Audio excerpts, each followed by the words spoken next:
quick sort of introduction to the Tennessee Holocaust Commission as everybody continues to log in. My name is Allison Vick. I'm the historian and program coordinator for the Tennessee Holocaust Commission, and I'm privileged to work with some extraordinary colleagues who are also joining us tonight. But first and foremost, I want to say briefly that the commission works from across the state of Tennessee with communities and schools at basically every level, from middle school, high school, all the way up to the university level. We work extensively with communities from Memphis to Jackson, all the way to Northeast Tennessee every year. And we work with a variety of incredible scholars of the Holocaust. We work with extraordinary stories of individuals whose families survived the Holocaust, second and third generation speakers. We work with a number of exceptional teachers, as well as we are privileged to work with a few Holocaust survivors who will share their memories with us, with students throughout the year. And so tonight I am extremely honored and deeply privileged to welcome you to the first in our Interfaith webinar series titled God and the Holocaust, Investigating Faith Uniting Against Modern Antisemitism.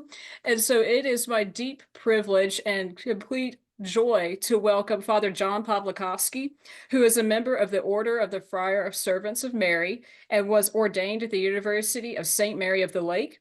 He's one of the founding members of Catholic Theological Union and served on faculty there from 1968 until his retirement in 2017. Father John has been an active participant in Christian-Jewish dialogue as well as wider interreligious dialogue for nearly 50 years, and he has served for 6 years as president of the International Council of Christians and Jews, and has also served terms with the Parliament of World Religions. He was deeply involved with the development of the United States Holocaust Memorial Museum in Washington, D.C., and has served 4 terms on its board by presidential appointment. Father John is also active and has been a participant in 3 UN international conferences on world peace, on alternative energy, and human trafficking. In 2014, the Catholic Theological Society of America conferred on Father John its annual John Courtney Murray Award. He was awarded fellowships by Cambridge University, the Catholic University of Leuven, and the Graduate Theological Union in Berkeley, and awarded the honorary doctorates by Hebrew Union College, Dominican University, and the Catholic University of Australia. And so, and I should add, he is also an author and editor of numerous acclaimed works, among which is my personal favorite, Ethics in the Shadow of the Holocaust, for which he was an author and also a primary editor for it. So it is my deep privilege and great joy to welcome Father John Pawlikowski. Well, thank you very much, and greetings to all of you. I can't see you, but I hope you're doing well, and I thank you for taking time from, I know what our busy schedules, especially for the clergy, to join this webinar. What I'd like to do with this evening is share with you some of my own development in an understanding of the Holocaust and its implications for Christian-Jewish relations, its implications for social ethics, and I would say, and especially perhaps now, its implication for so much of what is going on in global society and the threat of extremism and even Nazi-like or fascist forms of social behavior. There are several people who influenced me in a special way in terms of the Holocaust.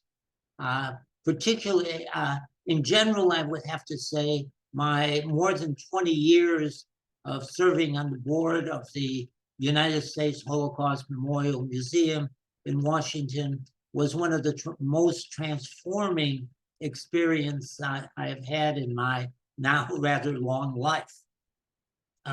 But in particular, the people who framed my thoughts and my understanding of the Holocaust are, I would say, 3 in number. There are many Holocaust scholars that I have come in contact with through my work, but 3 especially have left a profound mark on me. Maybe I should actually go back to a fourth one, because actually my introduction to the issue of the Holocaust began when I was an undergraduate student at Loyola University in Chicago, and I took at that time a very popular course that always sold out, that was given by a professor named Edward Gargan. Edward Gargan was one of the first historians to confront issues of the Holocaust, and he was very passionate in his analysis of the Holocaust. I think at times you might say even exceeding the norms of for official scholarship. I mean, he was really someone who challenged particularly the Catholic Church and his Catholic students on the issue of the church's response, or maybe better, non-response to the Holocaust. Gargan himself was influenced by another faculty member who was at Loyola at the time, who I never took a course from, but whose writings I know, and that was Professor Gordon Zahn. Professor Gordon Zahn sort of wrote the first book on post-Holocaust on the Catholic Church and the Holocaust in Germany. It was not received with great enthusiasm by many German Catholics, and there was even an effort to have him fired, from the faculty of Loyola. But the president of Loyola at the time refused to do that, and in part because of a student protest in favor of Zahn, Professor Zahn, that was headed by one Peter Steinfels, who was a classmate of mine at Loyola, and who eventually became the editor of Commonweal magazine and became, for a time, the religion writer for the New York Times. And so, in a sense, that was an early setting as in my undergraduate studies. But in terms of my work as a professor, and it began with the influence of three people: Rabbi Irving Greenberg, Dr. Sybil Milton, and Dr. Henry Friedlander. Sybil Milton and Henry Friedlander were two of the original historians that worked with the Holocaust Commission before the actual building and opening of the museum. Irving Greenberg played a role as was the one who got me appointed to the Holocaust Commission. He was the original vice chair, and had the responsibility when President Carter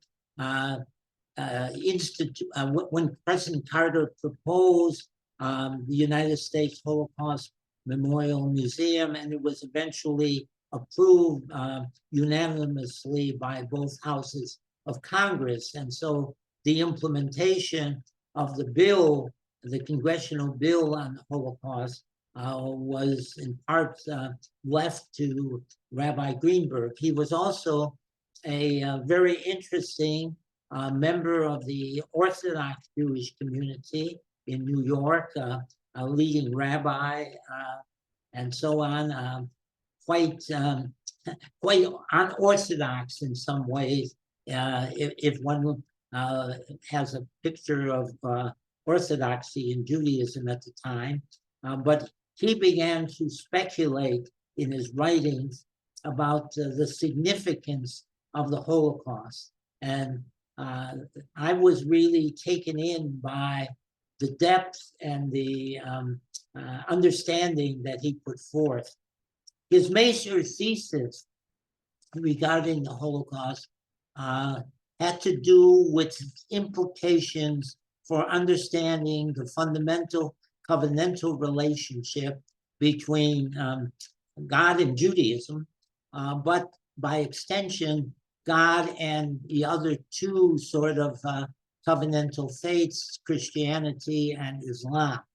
And what Greenberg felt the Holocaust achieved, if you want to use that term maybe in quotation marks, was that there was a fundamental reversal of covenantal responsibility. That prior to the Holocaust, the religious community, particularly Judaism, looked to God as the, if you want, the person directing the covenant and moving along its implications. His argument post-Holocaust was that that responsibility of, if you want, implementing the covenant in human society had been transferred to the human community, and so on, and that we could no longer rely on God in the way that people had for centuries and centuries and centuries. And that would be not only Jews, but certainly Christians whose ideas about God were drawn in a significant way from the Jewish tradition, and even on Islam, where there isn't quite the same dependency on the Jewish tradition, but nonetheless, there are some connections that are made, and the Hebrew Bible does have some role in Islamic self-understanding. Now, as you can imagine, Greenberg's thesis caused considerable stir in the Jewish community, both if you want, the public Jewish community, but also to some extent in the academic Jewish community, and even very progressive and liberal rabbis, scholars, seriously questioned this reversal that he was proposing, that it was too extreme, and that it seemed to relegate God to a seat on a rocking chair, smoking a big cigar, but not doing much else, and leaving everything to the human community. I agree that you could possibly interpret Greenberg's original description of the covenantal reversal that he was advocating in that way, but I don't think he meant it as strongly as some people interpret it to be. However, he did take stock of some of the criticism and, if you want to say, toned it down a bit in subsequent years. But the fundamental thesis of his remained the same. And it was a thesis that, because it, in a sense, he was saying it was the very fundamental God-human community relationship, and even God-human-person relationship that was involved here. It had an impact not just on Judaism, but on Christianity and Islam, and maybe even, you might say, beyond. I was sort of intrigued by this as a social ethicist, because as a social ethicist, I felt an obligation to really deal with the foundation of the moral challenge. Who really has the primary moral responsibility for protecting society from various moral dangers, against various forms of attack on human rights and so on. What was it? Was this God, or was it the human person, human community? And I certainly began to put a much greater emphasis, as Greenberg did, on the importance of the human community, understanding it had almost a kind of divine responsibility to fulfill the terms of the covenant in the modern world post-Holocaust. Greenberg's very famous, almost what has become an iconic statement on his part was that whatever you said about God after the Holocaust had to have credibility in the presence of the million children or more, mostly Jews, but also some gypsy children who were burnt before the eyes of the community during the Holocaust. That otherwise, if what you said could not stand up to an evaluation in light of the burning of children, then your notion of God and your approach to God was unacceptable. And so, and that's what led him to say that any kind of notion, some of which came from the biblical tradition, about an interventionist God that would take care of the human community, whether it's Jewish or non-Jewish, simply by having people asked to be taken care of in prayer, was inadequate, an inadequate spirituality and an inadequate basis for the development of moral integrity in our post-Holocaust era. As you may know, there was a considerable amount of writing, not so much in the area of theology, but in the among novelists, immediate post-Holocaust novelists, who really pretty much said the world was an empty place. You could not claim that there was any divine influence, positive or negative, on the world. The world was what the human community made it out to be, and there was no reason to expect that some God would step in and suddenly overcome a mess that the human community might make in its care for the creation that God had established. So there was a real sense of emptiness, if you want, of divinity in some of the post-Holocaust literature.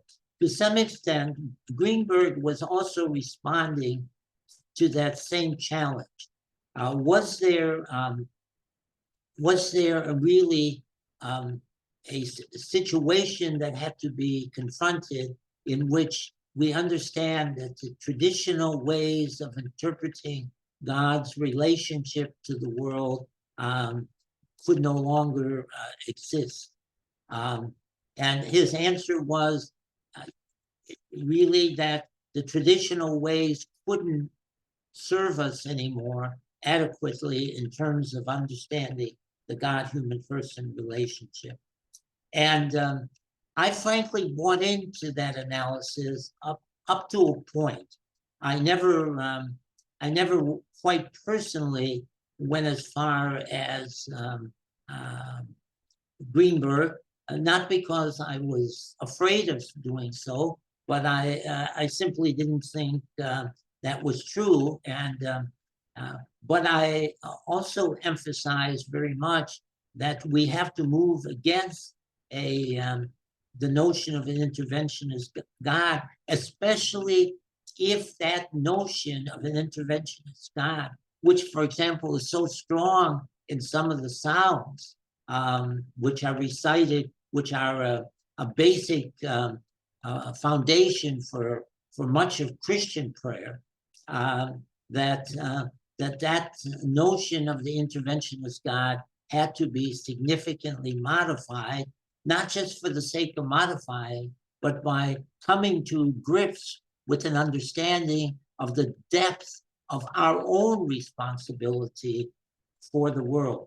And as a social ethicist, that was very important to me as a building, in terms of building the foundation for social ethics, for social justice in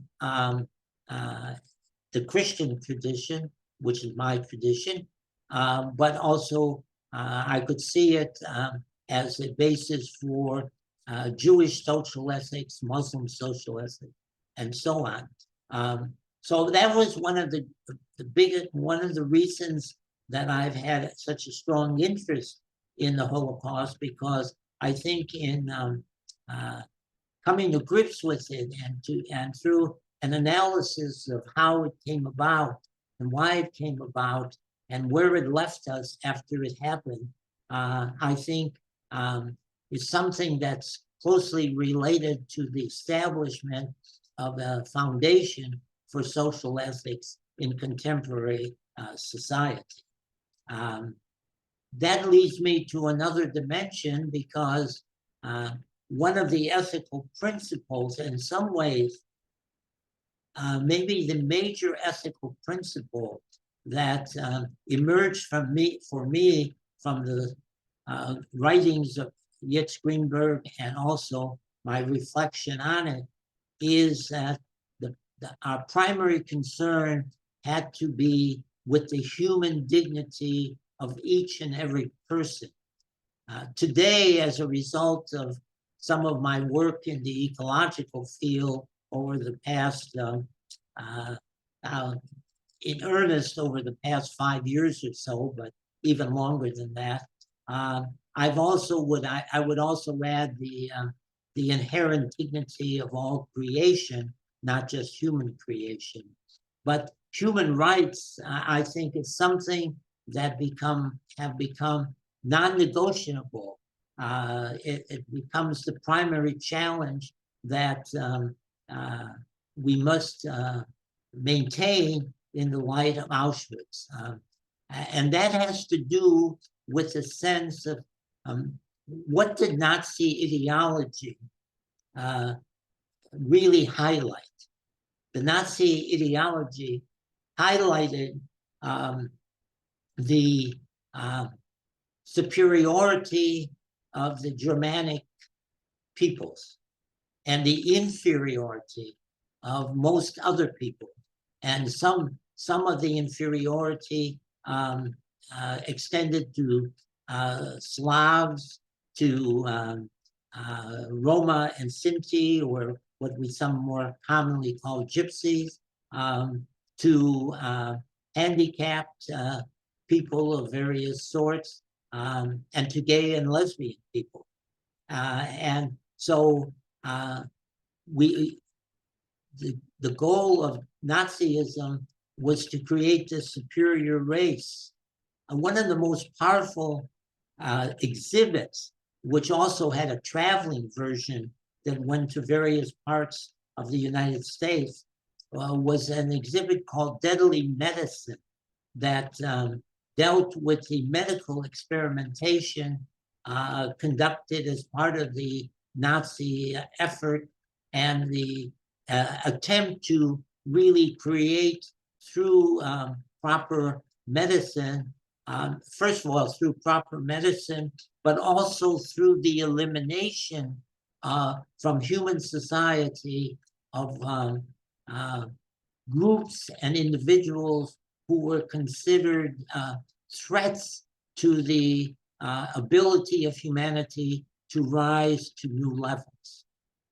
Now, some of this came out of, not out of a so much anti-Judaism as it did out of a somewhat misguided notion of human progress that infiltrated the thinking of a group called the Young Hegelians in Germany. One of the things I've always stressed is you cannot isolate the Holocaust to one only cause. There was a multiplicity of causes for the Holocaust. Now, you may legitimately ask, well, what is the role of anti-Semitism? Well, the role of popular anti-Semitism, especially the anti-Semitism that was taught over the years and centuries by the Christian churches, and the argument of the basic inferiority of the Jewish people played a major role in the Holocaust. I have always said the Holocaust, as we know it in Nazi Germany, that is the attempt to exterminate all the Jews, would not probably have happened solely and exclusively on the basis of Christian anti-Semitism. But Christian anti-Semitism, in a sense, softened the situation in terms of Jewish extermination by casting it into a position of extreme inferiority. And of course, that goes back to the teachings of the Church Fathers, more so than even the New Testament, although there are certain passages like those in the Gospel of John where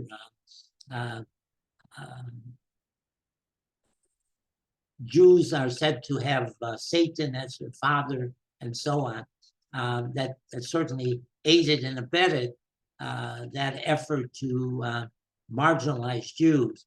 But the real fundamental anti-Semitic teaching that came out of Christianity was forged really in the writings of one of its greatest thinkers. And so basically the view was that Jews had forsaken Jesus, had not accepted Jesus as the Messiah, and hence they were not to be exterminated. They were witness people. That's what they were called, witness people. And they were to witness to what happens to you by way of punishment if you don't accept Jesus as the Christ. And so you were not to be exterminated, but two things in particular were to occur. One was that Jews were not to ever have a homeland of their own. They were to be perpetual wanderers upon the earth and never have national sovereignty anywhere. And secondly, that they were to live in other non-Jewish societies, basically in a miserable and marginal situation. Now, were there instances where the Jewish situation was somewhat improved and better than this? Yes, but usually those were isolated examples that because of the benign nature of a particular prince or king or something, where Jews were treated separately on some occasions because they were seen to be of economic benefit to a particular potentate. But the and where you can see that theology, for example, expressed in artistic ways, is in a place like the Cathedral of Strasbourg in Strasbourg, France. And I was there one time for a visit because I was giving a lecture in Strasbourg. And so I decided to take the official tour of the cathedral, and to see, this was post Vatican II, post Nostra Aetate. I wanted to see what they say about this famous sculpture on the facade of the cathedral, the outer facade, which portrays Judaism and Christianity as two women. Judaism as a bedraggled, bent over woman holding a kind of broken, ripped up Torah, and Christianity as a bright looking, vivacious woman holding a monstrance and so on. So the contrast couldn't be, and the Jewish woman was also blindfolded. You couldn't have a better description and depiction of the basics, emphasis on the fundamental inferiority of the Jews in that. And when the guide brought us close to the area of the cathedral where that sculpture was present, I wondered whether he might just ignore it, because we already had the new teachings of Nostra Aetate. But alas, he didn't. He told us to look up there, and he said, you know, that image represents the unity of Jews and Christians. Well, frankly, I would say I wanted to shout out an expletive, but a certain propriety prevented me from doing so. That's not what it displays. It displays exactly the opposite. And it was the way through, you have to remember particularly that an awful lot of believers at that time when the sculpture, and this, they're all different examples of the sculpture. This is the most famous one, but it's not the only. In fact, even at Strasbourg, they have a little museum that has a collection of some of the other ones from parts of Europe. But I think this inferiority understanding of Jews and Judaism because of sinfulness is really a very strong motivation for the anti-Semitism that often has plagued Christianity and still continues today. And so for me, one of the moral challenges that emerges both from this history and an understanding of how this Christian anti-Semitism, while it wasn't the sole engine of the Holocaust, played a pretty strong part, particularly at the ground level. In other words, among ordinary people, they didn't know some of the philosophical background. They really, in many cases, didn't read Hitler's writings or anything like that. But they knew this story, and particularly on the occasion of the Hitlerian street rallies, which played such an important role. I think these rallies really instilled a kind of anti-Semitic rage among many people in Germany during the time of the Holocaust. And I think another place where we see this traditional Christian anti-Semitism quite rampant is in parts of Poland, particularly in the Białystok region of Poland. There's a very interesting book that I actually reviewed a couple of years ago called The Towns of Death, Pogroms Against Their Neighbors. Small towns in the Białystok region of Poland where there was a whole history of people who themselves were under Nazi rule and were suffering under Nazi rule, nonetheless still continued attacks in the marketplace and so on, invading Jewish homes and so on, and so and in the name of Jesus, in the name of Christ.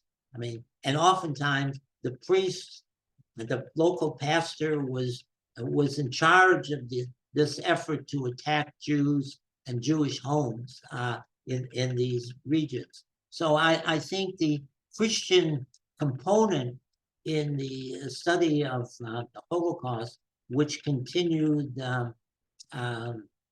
until the present day. Remember, the people who marched in Charlottesville a few years ago were chanting, "Jews will not replace us," because the whole idea was this replacement theology that had developed, what's sometimes called supersessionist theology, that had developed among the within Christianity, and which took a rather strong hold on popular Christian mentality.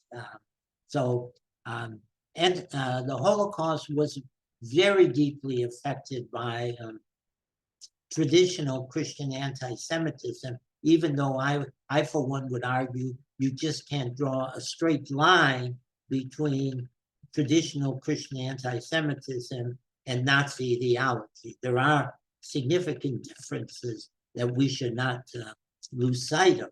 And the Nazi ideology went beyond the Jews, and as I already indicated, was really focused on other groups of people that were considered, especially biologically, inferior. For example, this biological, when all is said and done, I like to speak of the Holocaust as a form of what I call biological racism. And that was particularly the emphasis of historians Henry Friedlander and Sybil Milton. And that's why I included them in my listing of the influential people who developed my own understanding of the Holocaust. There is a linkage, I would argue, between what happened to the Jews and what happened to some of these other victim groups of the Nazis. However, when all is said and done, the Jews were seen as the most destructive, the most inferior, the ones that would really fundamentally harm the growth of a new humanity that would be physically strong, that would be unbelievably healthy, and so on. So I think we need to make a linkage. So, for example, so Poles were probably the second most important victim group of the Nazis, even though at the same time, a good many Poles, if you say, implemented the historic dimensions of Christian anti-Semitism in various towns and cities in Poland. So Poles have the most people honored at Yad Vashem as righteous, but on the other hand,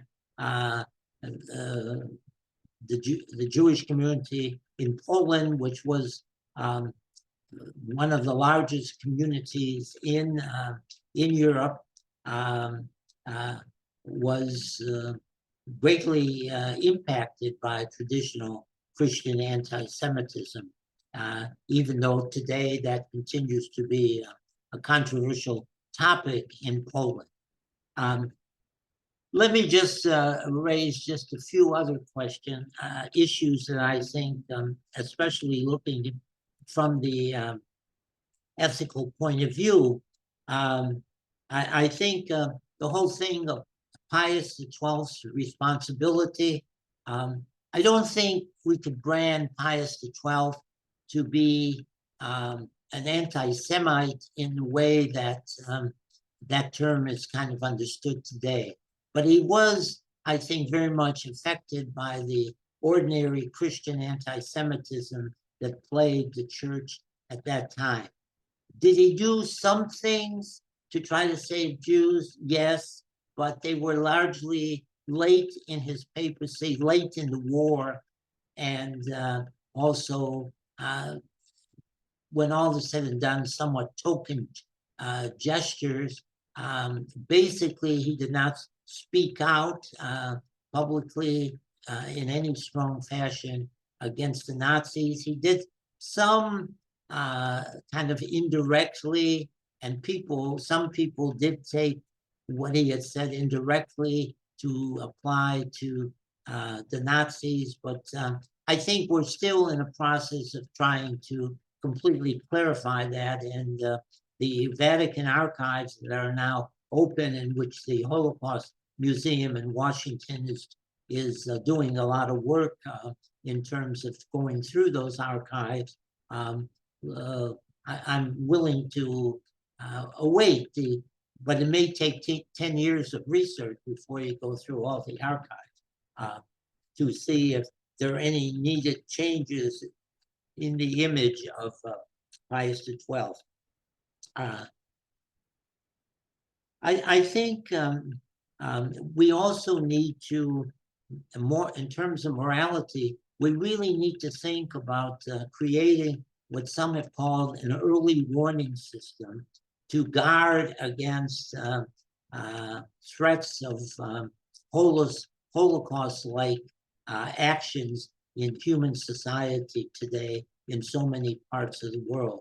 The late Holocaust scholar and activist, Dr. Franklin Natal, who played such a major role in bringing about Holocaust understanding, he began to create such a list of early warning systems. It's not easy. The current Center on Genocide at the United States Holocaust Memorial Museum has also been working on trying to describe. It's a barometer. As we all know, barometers don't always work perfectly. So, and you don't want to jump to conclusions.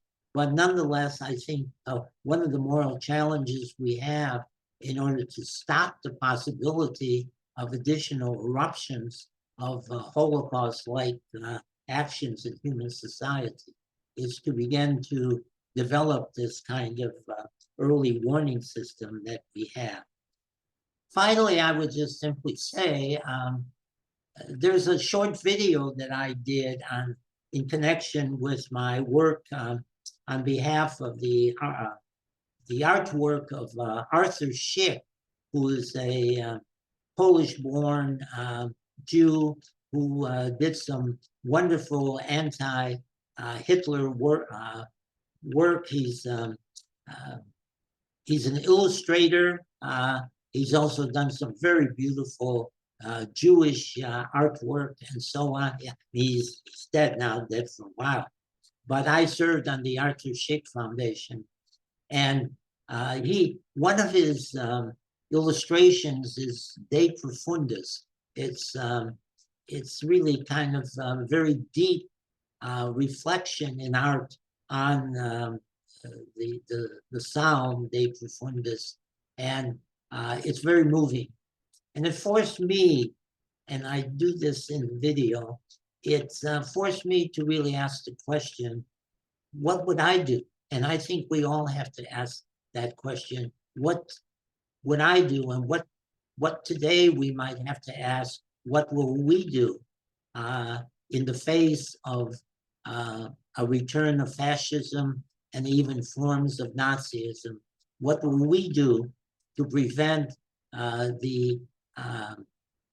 any society from taking root that inherently reduces groups to inferiority and hence to the possibility of removal from society I think that's one of the major moral questions that we have today. And I think we need to look at that question in the light of Holocaust studies.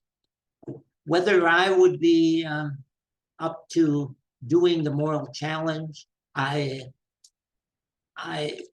remember reading and being in the cathedral where certain German bishops did stand up, did meet the test, and one of them told the Nazis, "Give me 5 minutes." When they came for him because of his criticism on Nazism, he says, "Give me 5 minutes." Why? So that I can clearly put on my clerical outfit so that everyone knows that as you take me off to the camps, to the concentration camps, I'm protesting in the name of my Christian faith by wearing this.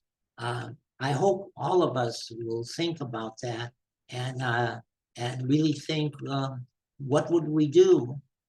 Because it's not impossible that somewhere, we may be facing that challenge again within our lifetime. So thank you very much for coming to this webinar. And I now, I think, turns over to Allison for Q&A, if you have any questions.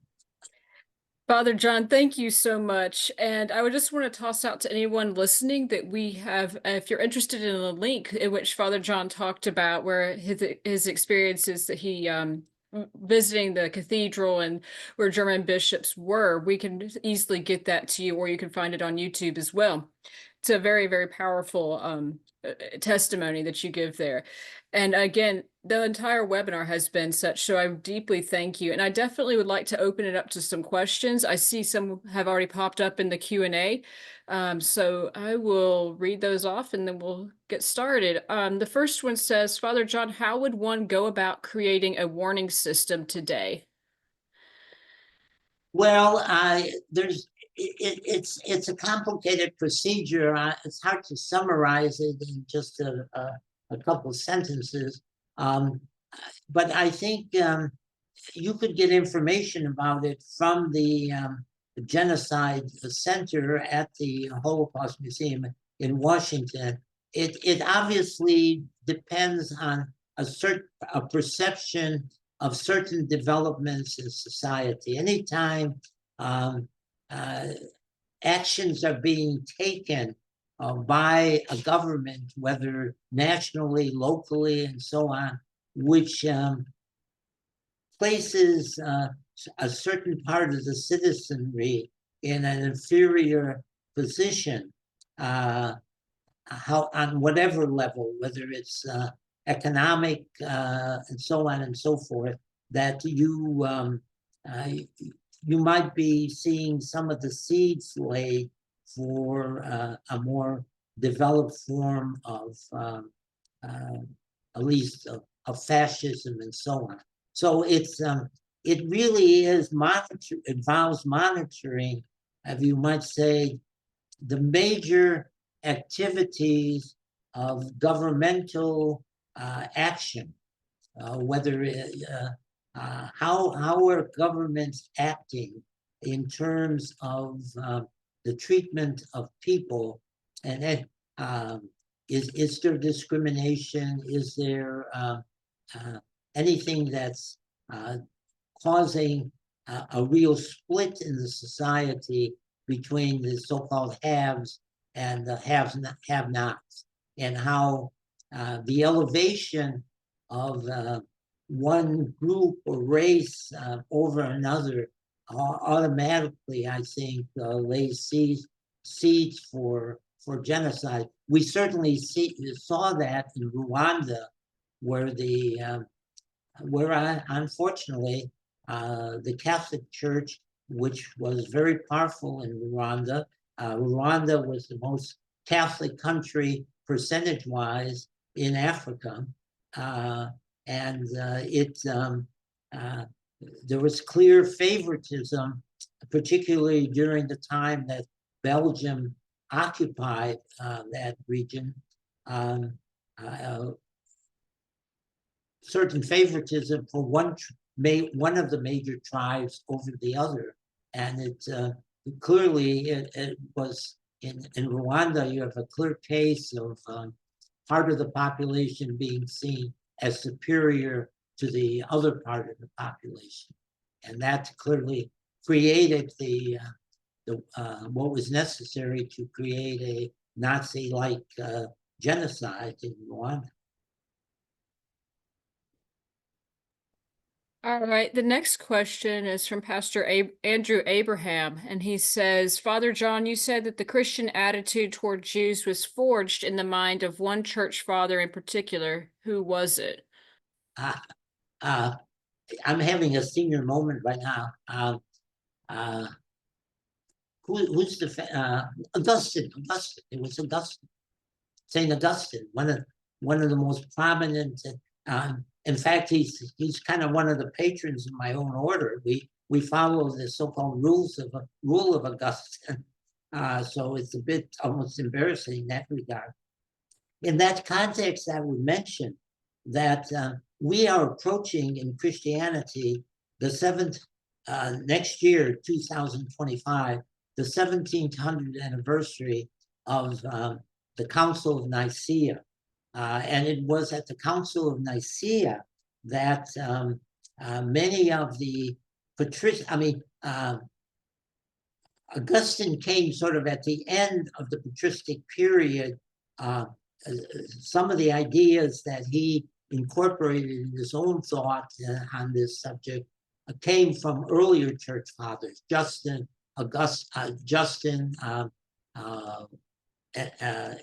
the martyr, and others were the ones who basically started up some of this thinking.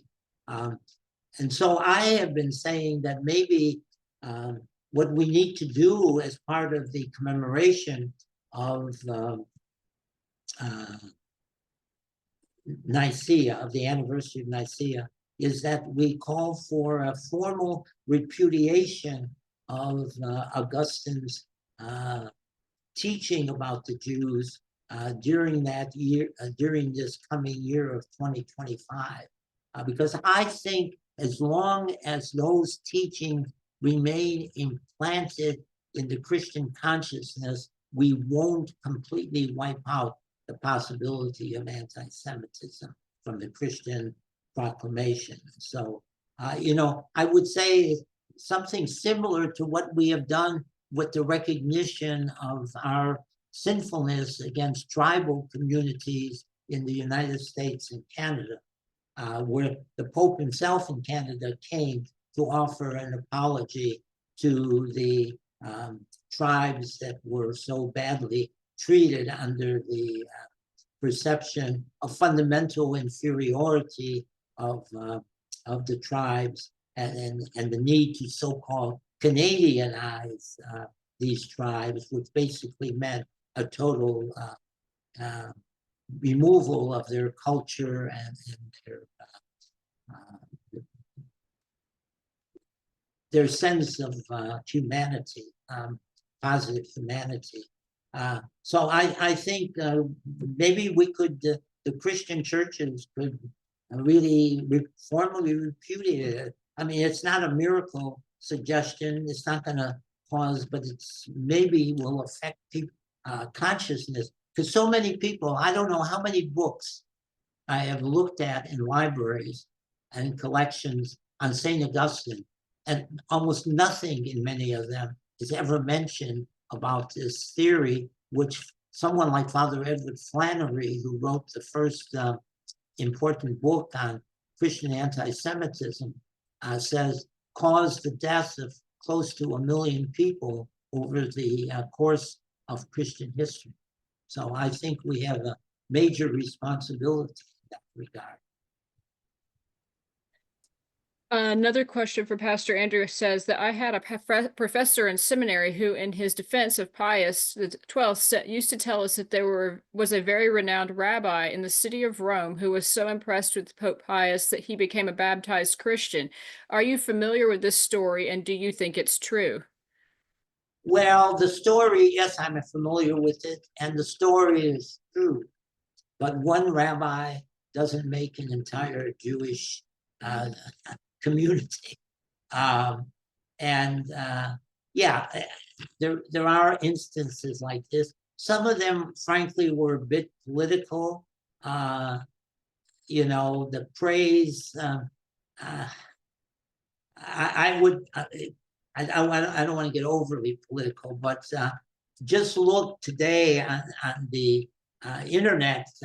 All these various organizations congratulating the president-elect when a few days ago they were in some cases in effusive language. Well, some of this is what you do in a political setting, and sometimes some of the Jews felt they had to try to get into the good graces of the church and the papacy in order to. So they maybe spoke more positively than the historical record will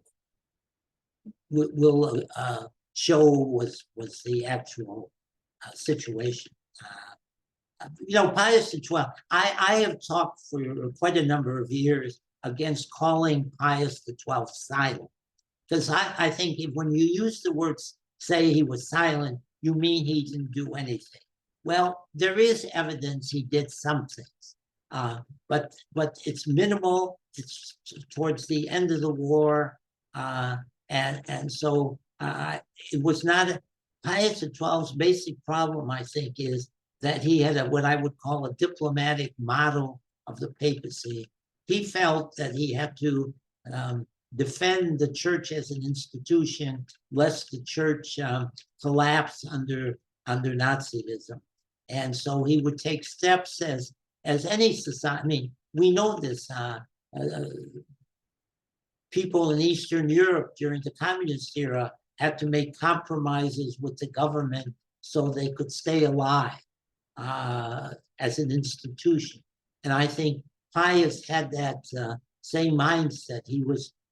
He came from a diplomatic family. His father had been crushed by the loss of the Papal States, and he was trained as a diplomat, and he acted as a diplomat. He was part of the Vatican diplomatic corps, and he thought like most diplomats do. Now, it was a little bit different what his goals were.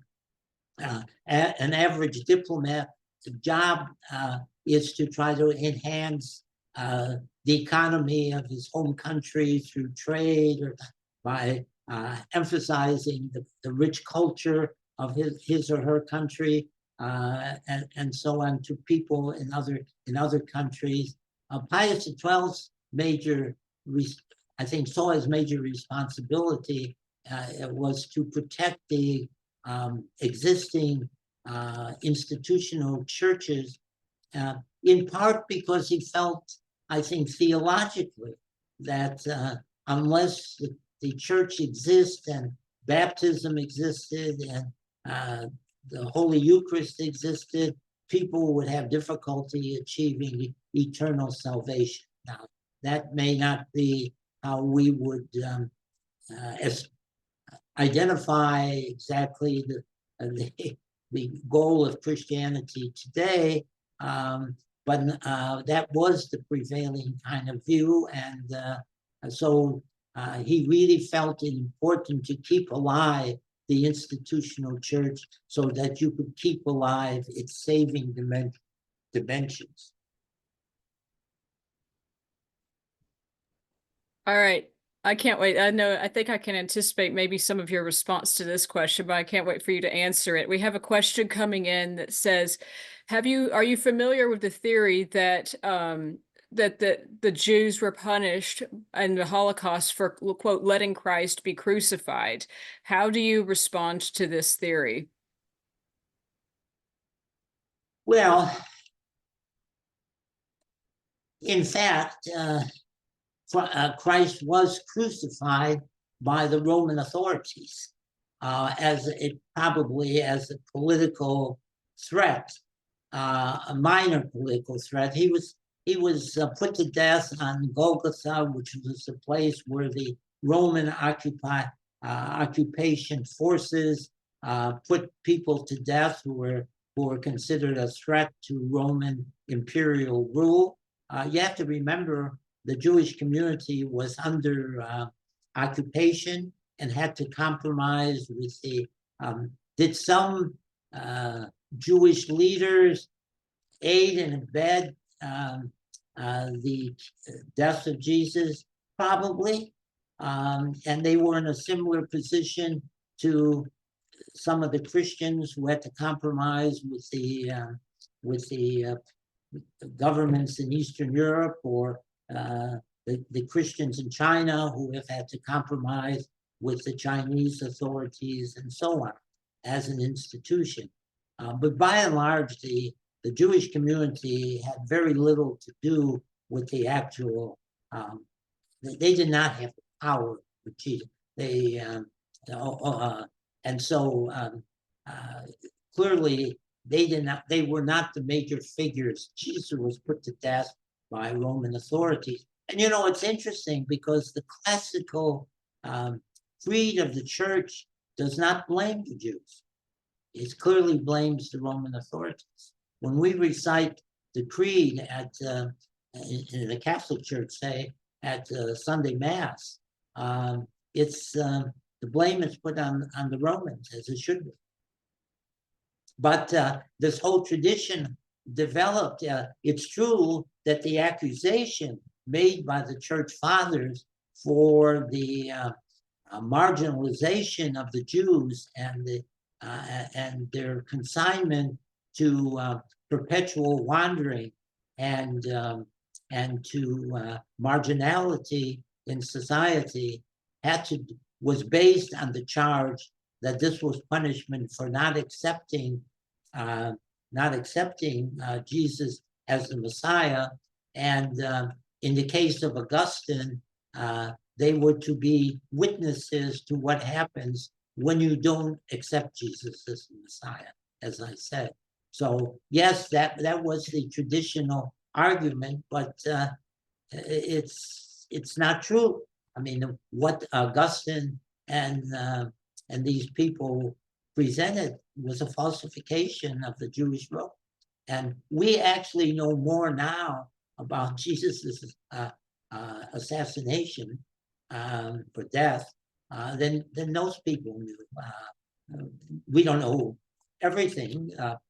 That's certainly true about all. We don't know all the details, but we certainly, I think, have a better understanding of who put him to death and why, and then many of the church fathers. This one's a really good question for you in particular. And it speaks to, I know someone who was your friend, Professor Yehuda Bauer. And the question is, while Professor Bauer was alive, did the Catholic Church work in tandem with him in creating any warning protocols? I don't recall Professor Bauer getting too involved in this. Are you talking about an early warning system, or when you say Vatican protocols or protocols? I think the question's asking about early warning protocols. Yeah, if it's early warning, I don't recall Professor. He was not one of the people who was particularly working in that area, though he was certainly aware of it. He was certainly a good friend of Professor Littell's, who did work on it, and along with others, very much. But Bauer was a kibbutznik. He used to talk about how he in the mornings he would get up to milk the cows on the kibbutz, and then in the afternoon he would do his academic work. but I mean, he kind of concentrated on, if you want, the theory of the Holocaust. He did quite a bit of work on, in the end, on the role of the Roma and Sinti and gypsies in the Holocaust, and how their fate related to the Jewish, the attack on the Jews. Let's see. This is from one of our cherished teacher fellows in Tennessee. And he asks, as time goes on, students are learning less and less about the Holocaust and other genocides. How can we go about making sure this does not happen with getting states to mandate courses? How can religious leaders help promote this type of education? Well, by speaking passionately about its necessity, and by developing programming, and there's much programming. The United States Holocaust Memorial Museum has all sorts of programs for educators, and many regional Holocaust museums also do as well. I mean, I just think you have to promote it. There's been over the years, for example, here in Chicago, the Archdiocese of Chicago and our local, our regional Holocaust Museum have had a good working collaboration on bringing students to the museum for education and other programming. But I think it's, you know, Elie Wiesel once said that if you forget about the victims, you in effect kill them a second time.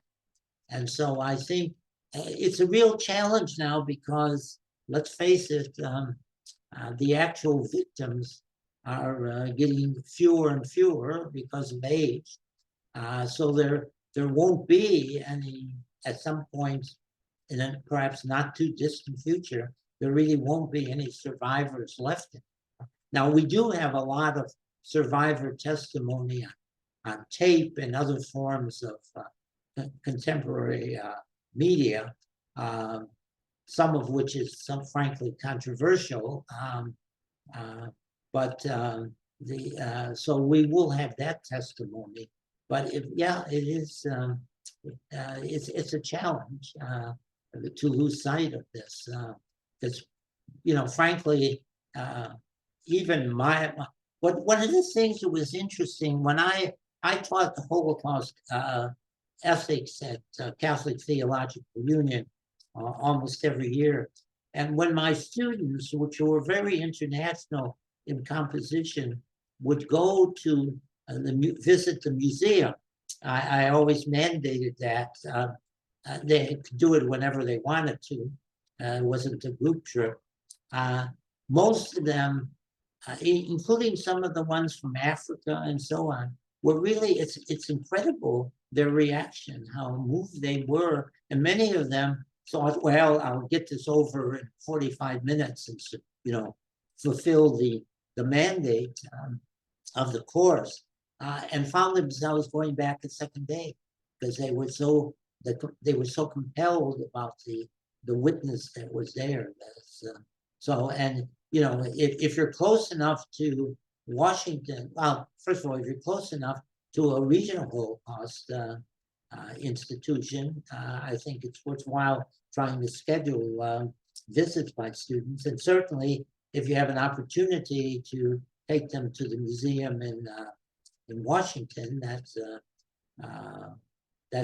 maybe, I mean, that's the most comprehensive one, and so on. So I would certainly recommend that. But yes, I do think we can't let this issue die, because you know, look, yesterday here in Chicago, first of all, 2 Jewish students at DePaul University, right in front of the student center, in the middle of the day, were attacked by several people. What we think is pretty sure is a hate crime.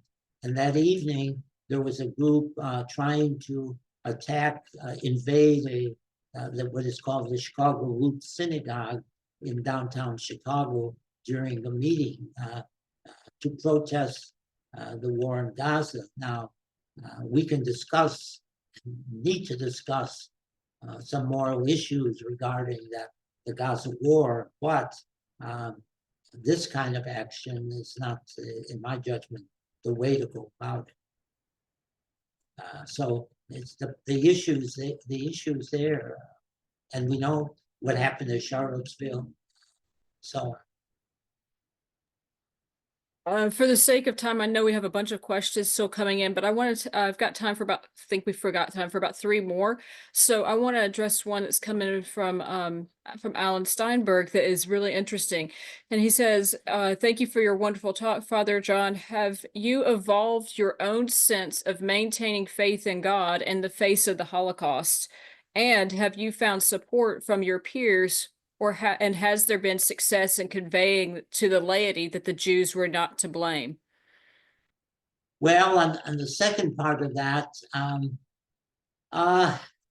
we've I think we've conveyed the fact that Jews are not to blame to a degree. I think certainly if you were to compare it to 3 or 4 decades ago, there is definite improvement, and certain professional studies of the issue have shown that there's been improvement. But we also see a certain amount of regression taking place as perhaps a growing, let me call it fascistic mentality is arising in some parts of this country and in other parts of the world as well. And and the problem is in terms of global, say, the global Catholicism or global Christianity, in many parts of the world where Christianity is growing and expanding, there's not much of a Jewish presence, if at all. And if there is a Jewish presence, it tends to be expatriates. So there isn't the same understanding or drive. Although it's interesting in Africa, even in African Christianity, there's probably been a more positive attitude towards the Jewish Bible, towards the Hebrew Bible, than in some other parts of Christian. So the kind of contrast between supposedly the God of love of Christianity and the more hateful imperialistic God is really a stereotype, particularly in later forms of Judaism, particularly in the Pharisaism, which is the form of Judaism that Jesus most involved himself with. I think the Vatican in 1985, a Vatican document said that Jesus was closer to the Pharisees than to any other Jewish group at the time. So, and the Pharisees were very strong on emphasizing the intimacy and of God's relationship with the Jewish people, but also with every individual. This one's a really interesting question as well that asks very boldly, do you think that the church used Hitler's notions of racial impurity and hatred as a means to finally get rid of the Jewish people? Well, there were collaborators. There was a much larger, in the Protestant community, there was an organized movement, the Deutsche Church Christian movement, that really supported Hitlerian ideology. And a couple of the bishops said that Hitler was, quote unquote, Hitler was God's man for Germany. Now, in the Catholic Church, the so-called brown priests that my colleague, Father Kevin Spicer of Stonehill University has written extensively about, were few in number comparatively, but nonetheless, there are many other members of the clergy sympathized with them, even though they may not have formally joined the Brown Priest. The Brown Priest movement was, a lot of them, while they had some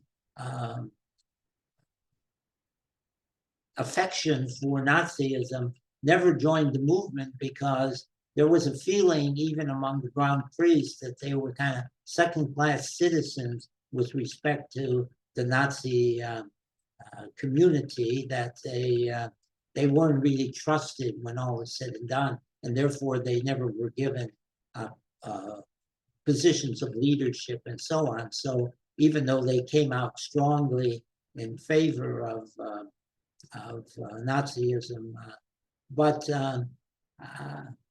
I think maybe what you way you can put it is the Nazi ideology blended with traditional Christian anti-Semitism to put a lower, to reduce any kind of compassion for the Jew, what was happening to the Jews, that would have engaged the church in strong public protest. Part of the problem, is that an aspect of the Nazi period in Germany was the continuation of a battle between the Catholic Church and the Protestant Church as to which church better represented the German nation. And this caused a real split, even some of the split, pardon me, continued even in the immediate post-Holocaust era. There was a conflict, that conflict about which version of Christian history with respect to the history of Germany as a nation, which one better served the Jewish nation. And but Christianity, right after the war, with the election of Adenauer as the first Catholic leader of Germany, the Catholic Church did not want to be seen as in any way stained by the Holocaust. And that was part of the reason, the reason for the attack on Professor Gordon Zahn that I referred to at the beginning of my lecture, that he was so attacked by scholars in Germany because they felt that the new part of the thing is that from the Catholic perspective, the Nazi era destroyed Protestant supremacy among the within the church by the Protestant dimension, and they gave Catholics equality in terms of status. And then this is an interesting final question to put to you.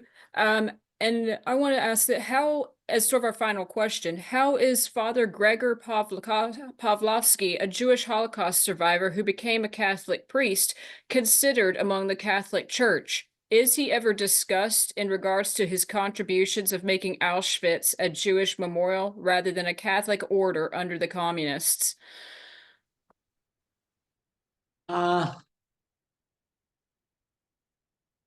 think the issue of Jewish converts has been a tricky one, and it's not easy. Some of the people who have converted, their Judaism was minimal, as at least the religious dimensions of their Judaism was minimal. There were a lot of a lot of secular Jews. Israel, the state of Israel, was largely established by Jews who did not formally practice religious Judaism. It's more that's complex because some of them still celebrated certain Jewish holidays, even though they didn't engage. They did not call themselves religious Jews. So some of the converts, people like Gregory Baum and so on, fit that category. I generally they were accepted. The question is whether they kind of had a special status. This is playing out. Some of this is a problem of how do you deal with the human reaction of the Jewish community, for whom mention of Jesus in many cases is a signal for remembering the history of persecution, their persecution in the name of Jesus. So it was people are seen somewhat as traitors. But there's some interesting stories here. There was a group of Christian Jews, mostly Catholic Jews, in the Warsaw Ghetto. And a professor at the University of Chicago who was was born in Poland, wrote a book some years ago on their history and how they were treated or mistreated by their fellow Jews in the Warsaw Ghetto. And it's a mixed picture. Some of the fellow Jews were considered them fellow prisoners.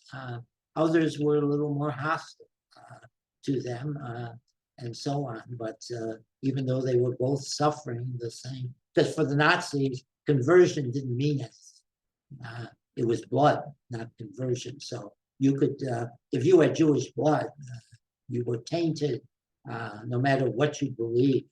You could confess Jesus Christ all day long, and it wouldn't matter if you had Jewish blood. All right. Well, I see that our time is about run out with Father John. So I want to thank him heartily for his participation in our webinar series. It was a fantastic way to start this series. I'm deeply thankful to you, as I am to everyone who joined us tonight. If you have questions, of course, feel free to reach out to the Holocaust Commission, and we can always relay those to Father John as well. And I also invite all of you to our next webinar series, which is next Tuesday, November 12th at 7 Eastern, 6 Central with Dr. Victoria Barnett. So thank you all again for coming. I appreciate you all. And thank you to Father John. Everybody have a great night. Well, thank you. And Dr. Barnett's an excellent speaker, so you'll you'll appreciate her presentation, I'm sure. Thank you all. Have a good evening.